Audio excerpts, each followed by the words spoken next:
अमरीकी सदर ट्रंप ने तमाम ममालिक पर फौरी तौर पर 10% टैरिफ आयद कर दिया है और एग्जीक्यूटिव ऑर्डर पर दस्तखत भी कर दिए हैं। व्हाइट हाउस के मुताबिक 150 दिन के लिए अमरीका दरामद होने वाली अशिया पर 10% ड्यूटी आयद होगी। बाज़ अशिया इस आर्जी ड्यूटी से मुस्तस्ना होंगी। नई ड्यूटी का इत्तलाक अमरीका मैक्सिको कनाडा मुआहदे पर नहीं होगा। इससे पहले अमरीकी सुप्रीम कोर्ट ने दूसरे मुल्कों पर सदर ट्रंप के इजाफी टैरिफ को गैर कानूनी करार दिया था। ट्रंप ने फैसला मायूस कुन करार देते हुए सारी दुनिया पर 10% टैरिफ लगाने का ऐलान किया था। ट्रंप ने कहा है कि अदालत के चंद मखसूस मेंबरान पर शर्मिंदगी हो रही है। फैसले से दुनिया खुश होगी मगर उसकी खुशी ज़्यादा देर नहीं रहेगी। टैरिफ से मिलने वाले मुनाफे में मजीद इजाफा होगा। टैरिफ से हासिल रकम वापसी के सवाल पर ट्रंप ने कहा है कि इस पर अभी कानूनी जंग लड़ना होगी। अदालत गैर मुल्की मफादात के जेर असर आ गई है।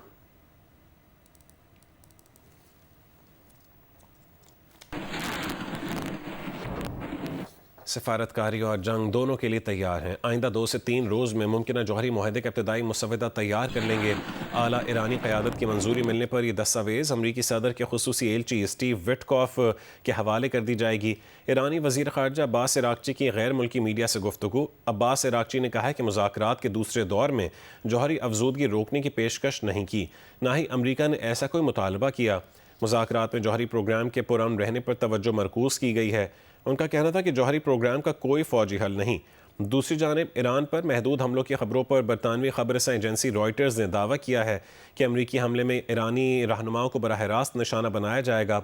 अमरीकी फ़ौज ईरानी हुकूमत का तख्ता लुटने की कोशिश करेगी। अमरीकी मीडिया के मुताबिक उर्दन एयरबेस ईरान पर मुमकिन हमलों के लिए अमरीकी फ़ौजी मनसूबाबंदी का एक अहम मरकज़ बन गया है। सैटेलाइट इमेजेस और फ्लाइट डेटा के मुताबिक उर्दन एयरबेस पर कम से कम 60 अटैक एयरक्राफ्ट खड़े हैं। गुज़िश्ता रोज़ सदर ट्रंप ईरान को मुआहदे के लिए 10 से 15 दिन का अल्टीमेटम भी दे चुके हैं।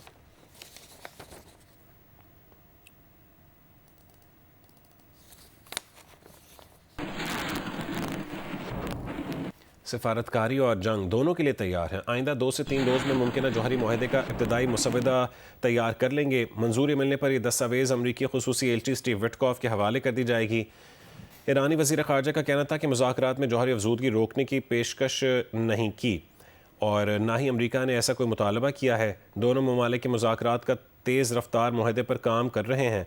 इराक़ची का कहना था कि जौहरी मामले का कोई फ़ौजी हल नहीं, वाहिद हल सफारती मुज़ाकरात और सफारती हल तक पहुँचना है।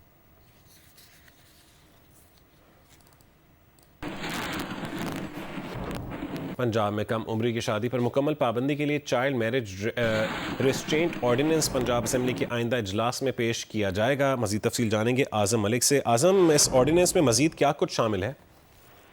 जी बिल्कुल, चाइल्ड मैरिज रिस्ट्रेंट ऑर्डिनेंस जो है वो पंजाब असेंबली के आइंदा इजलास में पेश किया जाएगा। ऑर्डिनेंस के मसले के मुताबिक निकाह रजिस्ट्रार किसी कम उम्र लड़के या लड़की की शादी रजिस्टर करेगा तो उसे 1 साल कैद और 1 लाख जुर्माने की सजा दी जा सकेगी। इस तरह 18 साल से ज्यादा उम्र के किसी शख्स की कम उम्र लड़की से शादी पर कम से कम 2 साल कैद जुर्माना किया जाएगा।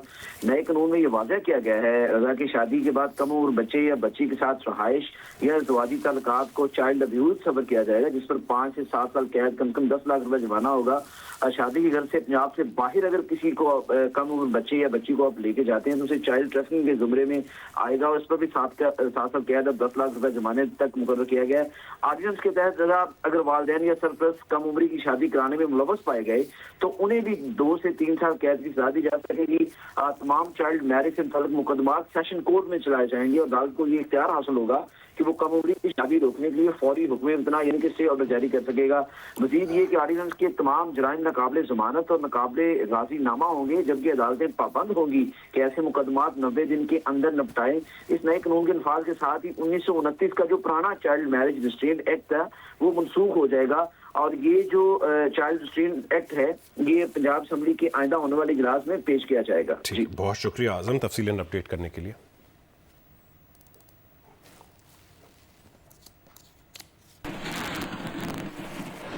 सुप्रीम कोर्ट ने अदालती फैसले पर अमल करवाने के लिए शनाख्ती कार्ड ब्लॉक करने का सिंध हाई कोर्ट का हुक्म गैर कानूनी करार दे दिया है। जस्टिस मुनीब अख्तर ने 3 सफ़ात पर मुश्तमिल तहरीरी फैसला जारी कर दिया है। तफसील जानेंगे जियो न्यूज़ के नुमाइंदा खुसूसी अब्दुल क़य्यूम सिद्दीकी से। अब्दुल क़य्यूम, तहरीरी फैसले में मज़ीद क्या कहा गया है? जी हाँ, सुप्रीम कोर्ट ने जो शनाख्ती कार्ड ब्लॉक करने के सिंध हाई कोर्ट के फैसले को गैर कानूनी करार दिया है और जस्टिस मुनीब अख्तर ने 3 सफ़ात पर मबनी ये फैसला तहरीर किया है। इसमें अदालत ने ये लिखा है कि शनाख्ती कार्ड कोई लग्जरी नहीं है, आम जिंदगी गुजारने के लिए बुनियादी जरूरत है। फैसले में ये कहा गया कि क्या कल अदालतें रकम की वापसी के लिए बिजली और पानी के कनेक्शन भी काटने का हुक्म देंगी। किसी शहरी को शनाख्ती कार्ड से महरूम करना जिंदगी का बुनियादी हक छीनने के मुतरादिफ है। इसी तरह सुप्रीम कोर्ट ने यह भी करार दिया है कि ज़ाब्ता दीवानी के सेक्शन 51 के तहत शनाख्ती कार्ड ब्लॉक करने की कोई गुंजाइश मौजूद नहीं है और पेशावर हाई कोर्ट की CTC में का इतलाक जो है वो सुबह सिंध पर नहीं होता। इसी तरह सुप्रीम कोर्ट ने यह कहा है कि कानून में वाज़े हुक्म के बगैर कोई भी अदालत किसी का शनाख्ती कार्ड ब्लॉक नहीं कर सकती है। इसमें मुकदमा ये था कि 2016 में ट्रायल कोर्ट ने दरख्वास्त गुजार जो थे उसके खिलाफ रकम की अदायगी की डिग्री जारी की थी और रकम की अदायगी अदम अदायगी पर ट्रायल कोर्ट ने दरख्वास्त गुजार का शनाख्ती कार्ड ब्लॉक किया था, जिसको सिंध हाई कोर्ट ने बरकरार रखा था, जिसके खिलाफ यहाँ सुप्रीम कोर्ट में अपील आई और फिर उस अपील के ऊपर 2 रुकनी बेंच ने यह फैसला दिया है, जिसमें करार दिया गया कि शनाख्ती कार्ड जो है वो एक बुनियादी जरूरत है, उसको इस तरह से ब्लॉक नहीं किया जा सकता। बहुत शुक्रिया अब्दुल क़य्यूम सिद्दीकी अपडेट करने के लिए। ICC T20 वर्ल्ड कप में सुपर 8 मरहला आज से शुरू होगा। पाकिस्तान और न्यूजीलैंड की टीमें कोलंबो में मुद्दे मुकाबिल होंगी। कोलंबो में आज भी बारिश का इम्कान है। T20 वर्ल्ड कप के तमाम मैचेस जियो सुपर और डिजिटल ऐप माइको से बराह रास्त नशर किए जा रहे हैं।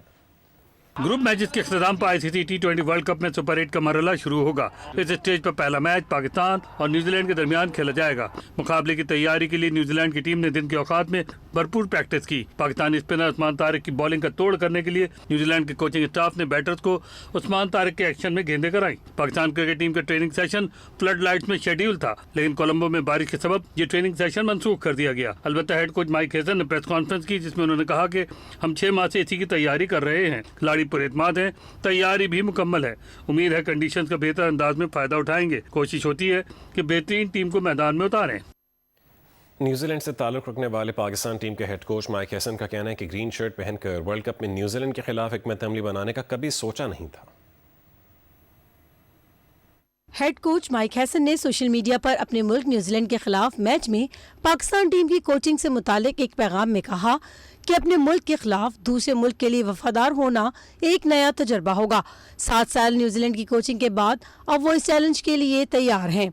माइक हेसन ने कहा कि नाश्ते की मेज पर जाने पहचाने चेहरों से मुलाकात करके अच्छा लगा। वो आज भी दिल से न्यूजीलैंडर हैं, लेकिन इस वक्त ये दिल पूरी तरह पाकिस्तान के साथ है। पाकिस्तान और न्यूजीलैंड के दरमियान T20 वर्ल्ड कप का अहम मैच बारिश से मुतासर होने का खदशा है। कोलंबो में अभी मौसम कैसा है और मैच होने के कितने इम्कानात हैं, ये तफसीलात बताएंगे वहाँ मौजूद जियो न्यूज़ के नुमाइंदे सुहेल इमरान। जी, मैं कोलंबो के आर प्रेमादासा क्रिकेट स्टेडियम के बाहर मौजूद हूँ, जहाँ पर आज पाकिस्तान और न्यूजीलैंड की क्रिकेट टीमों के दरमियान ICC T20 world cup super 8 मरहले का अहम मैच खेला जाएगा। जिस वक्त मैं रिपोर्ट कर रहा हूँ उस वक्त सूरज निकला हुआ है, अतराफ में बादल भी छाए हुए हैं, लेकिन कोई अच्छे आसार नहीं है आज बादलों के, क्योंकि आज 3 बजे से लेकर 5 बजे तक जो मुकामी वक्त है उसके दौरान खासी मूसलाधार बारिश होने का इम्कान जाहिर किया गया है। मैच का औकात जो 7 बजे शुरू होना है, 6:30 बजे टॉस होना है श्रीलंका के टाइम के मुताबिक, उस दौरान भी हल्की बारिश का जो इम्कान है वो जाहिर किया गया है। आज पाकिस्तान और न्यूजीलैंड की टीमों के दरमियान 50वां T20 मैच यहाँ पर मजबूती तौर पर खेला जाएगा और पाकिस्तान टीम 24 T20 मैचेस में कामयाबी हासिल कर चुकी है। 23 में न्यूजीलैंड ने कामयाबी हासिल की है। 2 मैचेस जो हैं उनका कोई रिजल्ट नहीं निकला था, बारिश से वो मुतासर हुए थे। खैबर पख्तूनख्वा के ज़िला शिमाली वज़ीरिस्तान की एक नन्ही फास्ट बॉलर ने अपने मुनफरिद बॉलिंग स्टाइल से सबको हैरान कर दिया। 8 साल नन्ही फास्ट बॉलर आइना वज़ीर जनूबी अफ्रीका के फास्ट बॉलर डेल स्टेन जैसे एक्शन से बॉलिंग कराती हैं। मलिक हबीबुल्लाह की रिपोर्ट देखिए।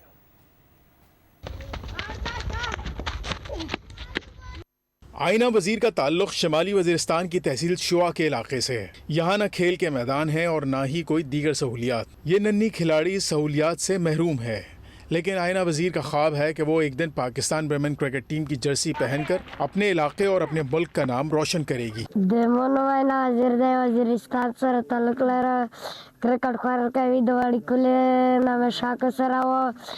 क्रिकेट गिन में ज़्यादा आई बड़ में ज़्यादा है खो लश्के में ज़्यादा आई क्रिकेट के बाबर आजम खुशता है नसीम शाह खुशता है वाली के क्रिकेट सर डर क्लारी खुशो दे मिर्दा गाय करमे गानस्ता दी ग्राउंड नस्ता दाई वो का स्टेज पाकिस्तान टीम दलोना शो चसक में सपोर्ट को जब सेकंड क्लास के सभा के दिल तदस को लीला नस्ता जी एक माता दस पिल का जस शस कुलवाया सपोर्ट के जद कोम द मल्क नूम रोशन का यहाँ अच्छे ग्राउंड होनी चाहिए, अच्छे एकेडमी होनी चाहिए ताकि आईना जैसा बच्ची और भी हमारे सामने उभर कर आ जाए। नन्ही क्रिकेटर आइना वजीर कहती है कि उन्हें अच्छी तालीम के साथ साथ खेल की सहूलत भी दी जाए ताकि वो अपने मुल्क का नाम रोशन कर सकें। शिमाली वज़ीरिस्तान में निजी स्कूल टीचर और सोशल मीडिया एक्टिविस्ट को अगवा करने के बाद रिहा कर दिया गया। DPO सज्जाद हुसैन का कहना था कि ज़ाफ़रान वज़ीर को गुज़िश्ता शाम नामालूम अफराद ने अगवा कर लिया था। जरगे के सरबराह मुफ्ती जलालुद्दीन जलाल ने कहा कि जरगा मशरान की कोशिशों से ज़ाफ़रान वज़ीर की रिहाई मुमकिन हुई है। अगवाकारों ने उसकी वीडियो भी जारी की थी।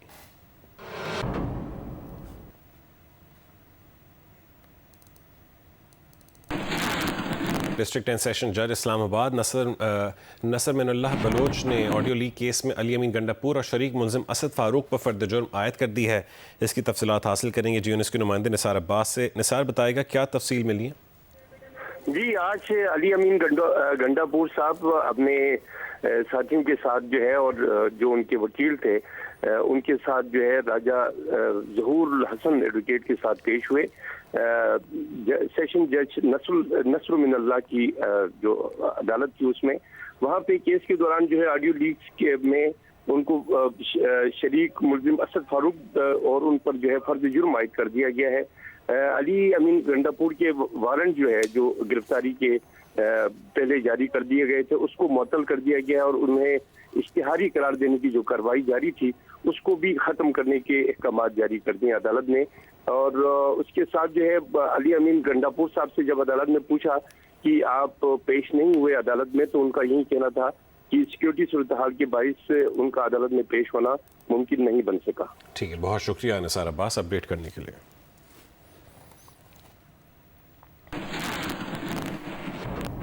पेशावर के निजी अस्पताल में 3 साल बच्चे का बेरियाट्रिक ऑपरेशन होने के बाद तिब्बी माहिरीन में तशवीश की लहर दौड़ गई है। माहिरीन सेहत के मुताबिक बैनुल-अक़वामी तिब्बी रहनुमा असूलों के मुताबिक कम उम्र बच्चों में इस नौइयत की सर्जरी के लिए वाज़ेह साइंसी शवाहिद और सख्त तिब्बी जाँच पड़ताल ज़रूरी होती है। मज़ीद तफसील बताएंगी शीबा हैदर। पेशावर के एक निजी अस्पताल में 3 साल बच्चे का बेरियाट्रिक ऑपरेशन किया गया है। डॉक्टर की जानिब से बच्चे के ऑपरेशन को कामयाब करार दिया गया है। ताहम आलमी सतह पर बेरियाट्रिक सर्जरी अमूमन 13 साल से ऊपर लोगों में की जाती है। हमारे साथ इस वक्त मौजूद है bariatric surgeon professor doctor Mohammad Zareen साहब। इनसे बात करते हैं। हर एक ऑपरेशन के लिए कोई खास उम्र होती है। बेरियाट्रिक सर्जरी एक इमरजेंसी ऑपरेशन नहीं है या इलेक्टिव ऑपरेशन हम इसको कहते हैं। ऑपरेशन इसीलिए करते हैं कि इसका इससे वेट कम हो, इसमें चूँकि स्टमक का साइज़ कम किया जाता है और उसमें कुछ हार्मोनल चेंजेस आ जाए उसके नतीजे में, तो उससे वज़न कम होता है। लेकिन ऐसे लोगों में ये बहुत ज़्यादा ज़रूरी है कि रेगुलर मॉनिटर करें हम इसको कि न्यूट्रिशन डिफिशिएंसी ना हो, ग्रोथ पे असर ना हो, बुरा असर ना हो। इंटरनेशनल एक इदारा है इसको हम EFSO कहते हैं या ASMBS, जिसके कुछ गाइडलाइंस हैं। जो लेटेस्ट गाइडलाइंस के मुताबिक है कि जो बच्चों जो सबसे कम उम्र है वो 12-13 साल से नीचे नहीं करना चाहिए, इससे ऊपर के लोगों में करना चाहिए। पहले तो कहते थे कि 18 साल से नीचे नहीं करना चाहिए, लेकिन अब थोड़ी सी रियायत हो गई है उसमें, क्योंकि ये ग्रोइंग एज होती है और इसमें बेरियाट्रिक सर्जरी के बाद कुछ कॉम्प्लिकेशंस और कोई मसले हो सकते हैं। हमारे यहाँ चूँकि रियासती तौर पे ऐसे कोई कवानीन मौजूद नहीं है, गाइडलाइंस हमारे अपने मौजूद नहीं है, इसलिए जो है ना हम इंटरनेशनल गाइडलाइंस को फॉलो करेंगे तो उससे बात बनेगी। ये हुकूमती इदारों का काम है। कुछ हुकूमती लेवल पे ऐसे इदारे होने चाहिए जो रेगुलेटरी अथॉरिटीज़ हैं जो हमें लिमिट करें और गाइड करें। मज़ीद खबरों के लिए देखते रहिए जियो न्यूज़।